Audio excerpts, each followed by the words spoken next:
Hello, friends. This is Dave Hurwitz, executive editor at ClassicsToday.com, here with Ask Dave. A reader, a couple of you actually, have written in light of my trashing of this absolutely dreadful, putrid Ravel, Daphnis and Chloe featuring John Wilson and the Sinfonia of London, which was a gramophone Grammo of the month and got an amazing write-up by the gramophone critic who called it something like the best Daphnis in a generation. Well, it goes without saying that I'm right and they're wrong. And I don't mean that as a matter of opinion. I mean factually. But we'll get to that in a moment. The question is, how is it possible that you get two such completely diverse opinions? And how do you decide between them? Well, I'm going to give you some tips on how to criticize the critics, how to get back at us, or how to read criticism or watch criticism in this case in a way that might be helpful to you. And in order to do that, we're going to take apart the gramophone review bit by bit. And I'm going to tell you everything that's wrong with it. And then I will discuss the issue of how you evaluate these things for any work, not just for Daphnis and Chloe. So the review is by David Gutman, and David Gutman's he's a good critic. I mean, he's a solid, sensible guy who's written a lot of very, very fine reviews that I've read in Gramophone, and I don't have any issue with him. This is not one of his better efforts, however, and I'm going to explain to you why and what should make your little antennae start waving when you see something similar, because this is a good way to sort of sink your teeth into the joy of record reviewing. Let's start the review. Are you ready? It's only 4 paragraphs. So, first paragraph. Paragraph 1. French music has long featured prominently in John Wilson's game plan. His previous all Ravel miscellany won plaudits, notwithstanding a curiously unyielding La Valse. Now comes Ravel's magnum opus, revivified with a singular mix of practical home scholarship and interpretive rigor. All right. Paragraph 1 doesn't tell us anything particularly, except that he did a previous Ravel disc, which won plaudits, and I plauded it. I reviewed it on ClassicsToday.com. You can go check it out. We've heard the same thing, Mr. Gutman and I, the unyielding La Valse. There are some more unyielding things about it also, but I gave it a generally positive review, and so did he. So we're in agreement there. That's a good thing. If you want consistency, that's a perfectly fair statement. Paragraph 2. Here's where things start to get a little iffy. Ready?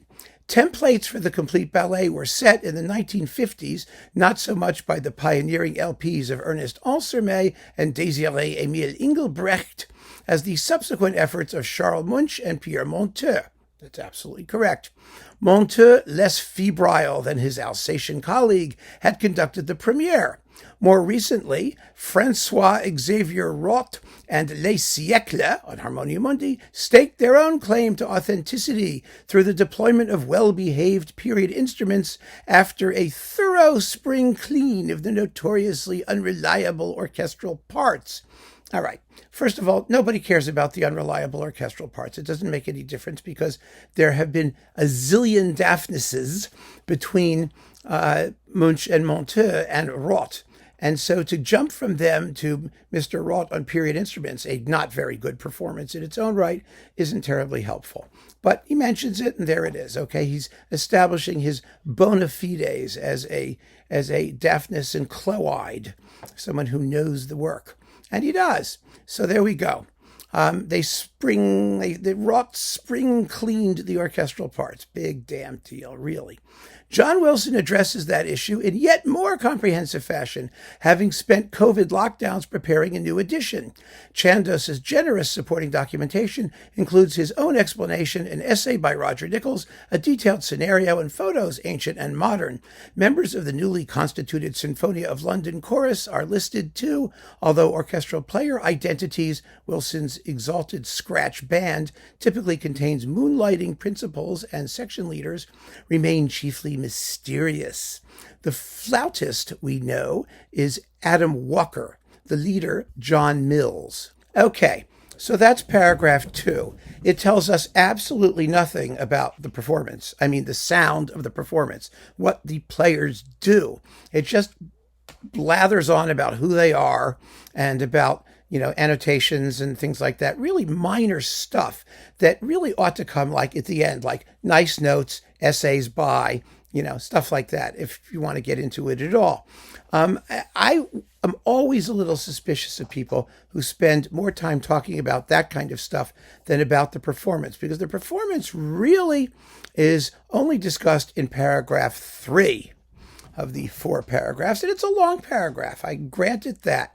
But all of this business about notes and stuff and score tidying and whatnot is completely worthless if the performance is blah, as this one is. So there you go. If you care about things like that, you can knock yourself out. I don't. This is, other people may. There are obviously differences of opinion on that account as well. Personally, I think that there is far too much today of people banking on the score to do the work for them. Oh, we have a nice shiny score, therefore our performance is going to be wonderful because we have a nice shiny score. Well, it doesn't matter what you do with the score. What matters is how you play it, not, that you've, edited it somehow. I mean, this is the modern version of the period instrument fallacy, which is, we're going to let the old instruments and authenticity do the work of an interpreter. And there is no substitute for the work of an interpreter. And you cannot wave your new score around and say, oh, well, it must be marvelous because I have a new score. So there you go. Now, Gutman doesn't say any of those things, but it's implied, right? I mean, he did all this work, therefore there's a certain authority going on. Well, that's not true at all, as we shall see. Okay, interpretively speaking, paragraph 3, we get to it. Wilson aims to unite the Apollonian and Dionysian, as perspicacious about matters of sonority and articulation as wrought, while operating at higher emotional voltage. All right, that says absolutely nothing. I mean, that's just bullshit and blather. Uniting the Apollonian and Dionysian and whatever the hell. Okay. Despite shinier surfaces, nothing is generalized or conspicuously ungallic. Again, I have no idea what that means.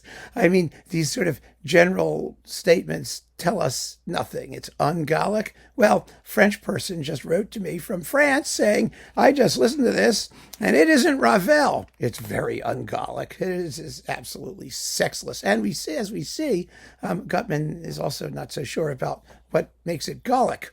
He doesn't tell us. Anyway, string lines are ravishingly shaped and lit from within. Well, that means nothing. You don't light anything from within, do you?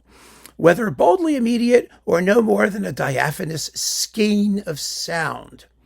More generalization. It says nothing. Okay. A transparency not always obtainable from conventional ensembles ensures the audibility of woodwind and brass. Well, what does he mean by conventional? What is an unconventional ensemble here?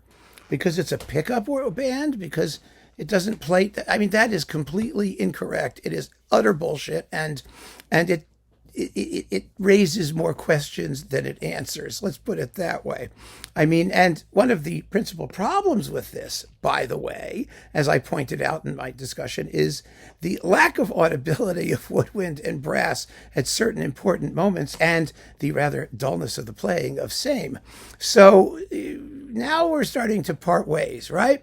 But this is his, again, these generalizations are, I find, rather unhelpful in understanding what's going on in the performance. But here we go. You just know that the rising horn figures in the danse légère et gracieuse de Daphnis will be achieved discreetly and sans wobble, even if, some might say, that hard-to-define sense of symphonic continuity proves more elusive.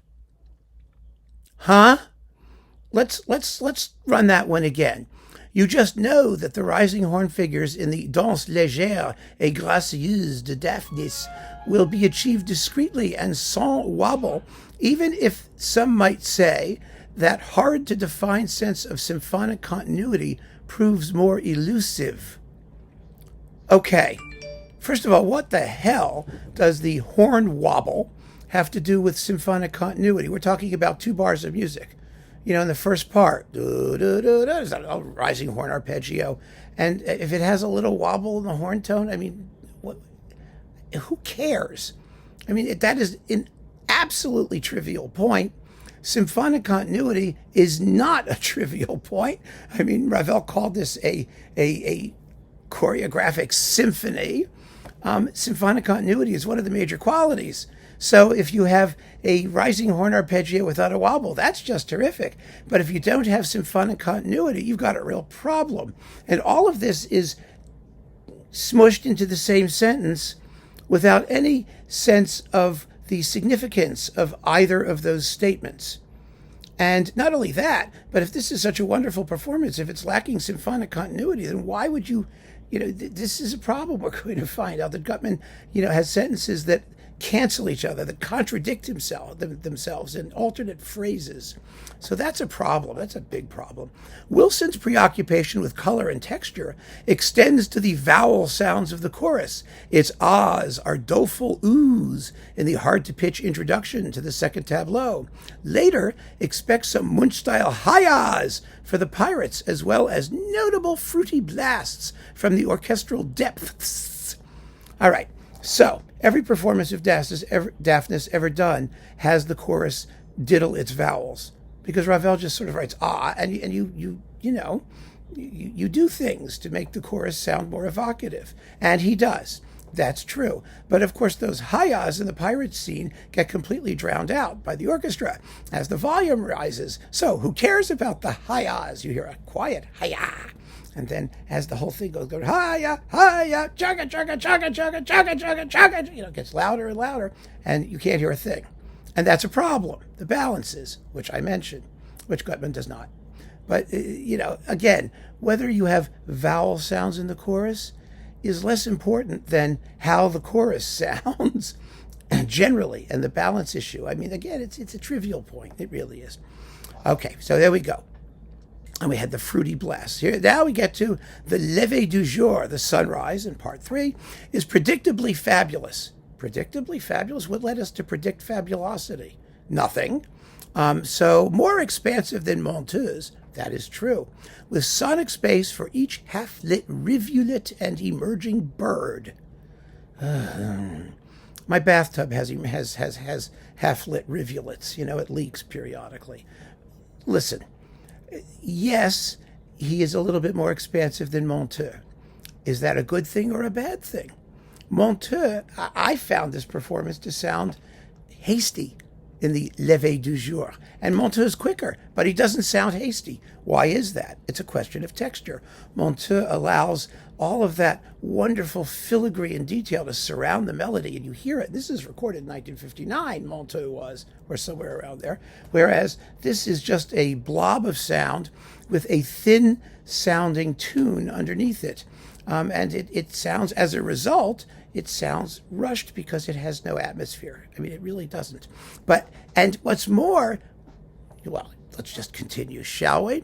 Forget the half-lit rivulets and emerging birds. The danse générale, never noisy or thick.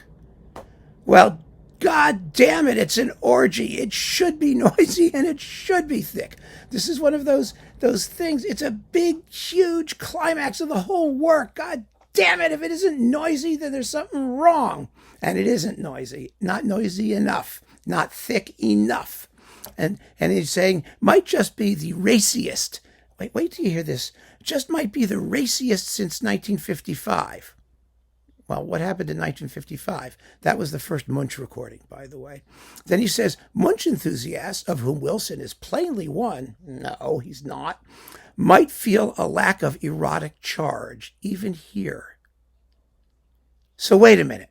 It's the raciest since 1955, but there's a lack of erotic charge, even here. One of the things I said about this performance is that it's totally sexless. There is a lack of erotic charge. Gutman hears what I'm hearing. But the way he's dismissing that, well, it's racy, but there's no erotic charge. Hey, fella, you can't have it both ways. Either it is or it isn't. So there's that. Next, last paragraph. So that's basically the description of the performance. Okay? The whole performance. It's trivial details, generalities, and no conception of sort of how the piece is supposed to be working normatively. Only a relativistic comparison of one version to another version with no weight given to the relative qualities of any of them. And so for me, it's a useless description. And that's how I read it, especially in its self-contradictions. Yes, it's racy, but no, it has no erotic charge. Or I mean, the transparency not obtainable from conventional ensembles. I mean, there's just a lot of whiffling here. Really not good stuff. Then, last paragraph. Not the least of the glories of the present set, after it not having any erotic charge, is the sound per se. Sound is not good on this recording, and all of you who've heard it agreed with me, by the way. I mean, the bass is weak, the textures are clogged, the chorus is badly balanced. Here we go. So the sound per se. In an age when studio recording is no longer de rigueur, it's quite something to find producer Brian Pidgeon and sound engineer Ralph Cousins returning again and again to St. Augustine's Kilburn, successfully balancing immediacy and bloom. More bullshit. The team also had to interpret Ravel's essentially unworkable instructions regarding the placement of the chorus. Well, all the great recordings of Daphnis and Chloe manage quite well to deal with Ravel's unworkable instructions regarding the placement of the chorus. They place it, and it sounds terrific, and it doesn't sound terrific here. It simply doesn't. No coupling. There's no coupling, but for my money, this is the finest recorded Daphnis for a generation. Well, that's the statement that he stuck there so they could quote it. And they quote it, they do. I mean, you quoted it to me. That's how I found out about this review. I went, oh my God. Look, he's talking about the finest recorded Daphnis for a generation, but he doesn't talk about any other recorded generational Daphni, except for Rot, which sucks. I mean, if you're going to talk about other ones, well, in a generation, we have a generation that includes, there's Levy in Atlanta on Telarc. That was a beautiful Daphnis. There's Boulez Berlin on Deutsche Grammophon. That's an amazing Daphnis. There were, at least 4 or 5 other excellent Daphni floating around in this generation. If that's your comparison, if that's your conclusion, then you damn well better talk about the other recordings done within the generation. There was the Levine Boston one on Boston Symphony Orchestra's own label, which was absolutely lovely, because Levine did an earlier one, which sucked, with Vienna. So, there are, not to mention all the other very fine Daphnis and Chloe's floating around, the Dutois, whatever. I talked about some of those in my other review. So I find this to be a review that is quite troubling in that it does not adequately address issues of performance here in a specific way. It is not accurate in its description of the performance. It is not it offers no viewpoint on what makes up a good recording versus a bad recording. It does not offer any kind of judgment on the relative merits of the comparative recordings used over the course of the review. So I come away from this review with no clue as to whether this is any good or not. And the concluding statement is utterly meaningless and kind of irresponsible because it just doesn't do its homework in figuring out what other great generational recordings there are of Daphnis and Chloe. So yes, and I'm sorry about that, Mr. Gutman, because like I said, he's a good critic. But we all have our bad days. I have my bad days. I've talked about them on this channel. I've done some immensely stupid things. So I'm not saying this to try and denigrate the man. I'm saying this because this is not a useful review for me of Daphnis and Chloe. And so if you are reading it, some of the things to keep in mind are, what I just said, generalization, lack of specificity, no overall concept of what makes a good version versus a bad version, and discussing comparative recordings, and statements that contradict themselves within the same phrase. The horn doesn't wobble, but there's no symphonic continuity. It's the raciest general dance ever, but it lacks erotic charge. I mean, these are just grammatical or syntactical, logical impossibilities. And when you see that kind of stuff, you should know. You should know that you're getting a shovel full of manure, right? So there we go. Now, the second part of this talk, how do you criticize the critics? Say you see something like that, or I do something like that, or anyone does something like that. Normally when somebody, takes issue with something I say, they just attack me because my conclusion is this sucked. And then they say, well, you suck. You suck. You're ignorant. You're stupid. It's just an opinion. You don't have any concept of the fact that it's just an opinion. Well, I actually do know that my opinions are opinions, but my opinions arise from facts. They always arise from facts. And if you want to criticize a critic, you have to address facts. Either the critic got the facts wrong, or, now this is a tricky part because it depends how well you know the work. If you know and love the work very well, and you have your own concept of what makes a great performance of same, then you should just come out and say, I like A, B, C, and D. You talked about X, Y, and Z. Therefore, I think your criticism is worthless for me because it doesn't satisfy my criteria of what I need to know in evaluating a performance of this particular work. And that is perfectly fair. I have never deleted, I don't think, a criticism, or I seldom delete criticisms, that say, look, you talk about these things and I don't value that at all. I think this is what matters. Because everybody has their right to determine what matters, but what matters are not opinions. What matters are facts, facts of a performance. This goes right, that goes right, this goes right, that doesn't go right, that doesn't go right. You have to get your facts straight. After that, your opinion, which is the concluding bit of the review, is the least important part. Because for people who know and love and care about music, which is who you are and my audience is, you're going to want to know how the performance sounds, not whether I liked it or not. I mean, that may matter if you agree with me about the things that are important, but if you don't, it doesn't matter at all. You may still want to hear it. You may still not want to get it because we just disagree about what makes a great performance of the work. That's if you know the work. You can triangulate very easily where you stand vis-a-vis the critic's view of the work. The opinion of the performance is not the point.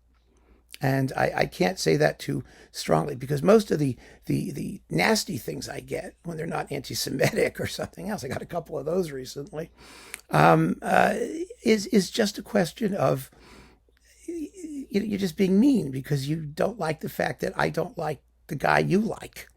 Well, that's life, right? I mean, who cares? But if you want to talk about music, then we could talk about music, and you would be fair to say certain things I didn't discuss and should have. And these are the things that matter to you. Okay, that's one issue. But if you don't know the work, if you really don't, and you're just looking at amazement of the fact that you've got two reviews, one a rave, one trashing it, and you see the two as equal, what I'm trying to explain in this whole exercise is that they aren't. Usually they're not equal. Usually you can tell, you have to know then what constitutes good criticism, reliable criticism, sensible criticism, and that's contained within the body of each video or review or whatever it is. And from that you can decide who to trust, who you trust more. How Gutman arrived at the idea that this is a great Daphnis and Chloe, I have no idea. That to me is an incomprehensible conclusion based on the quite vividly audible facts. I don't get it, especially if he knows the great recordings of the past. He's got the comparisons ready to hand. And if he thinks, well, he's fast, he's slow, it's all the same, that tells you something too about the kind of critic you're dealing with and how reliable his criticism is likely to be. But it's harder. It's harder if you don't know the work well. It's harder if you're coming to it cold. And I understand that. And I wish I had a simple formula. But the basic concept is look at the quality of the review. See if it really addresses the musical facts in a way that makes you feel comfortable and that they're saying something that's reliable, that makes sense, that makes logical sense. And take it from there. I mean, it's all music. You're never going to hurt yourself just by listening to something. And if it sucks and you get pissed, then you don't have to pay any more attention to that critic. And you may learn something about the work anyway, about what it ought to sound like. One great way to learn how things ought to sound is by listening to performances about that don't sound right, that get it wrong. So it's all part of the joyous experience of listening to music and the joyous experience, I think, of reading criticism and talking about it and participating in the sifting process that determines what the great performances are. So I hope this has been helpful, or at least thought-provoking. Keep on listening, friends, and thanks so much for joining me. Take care.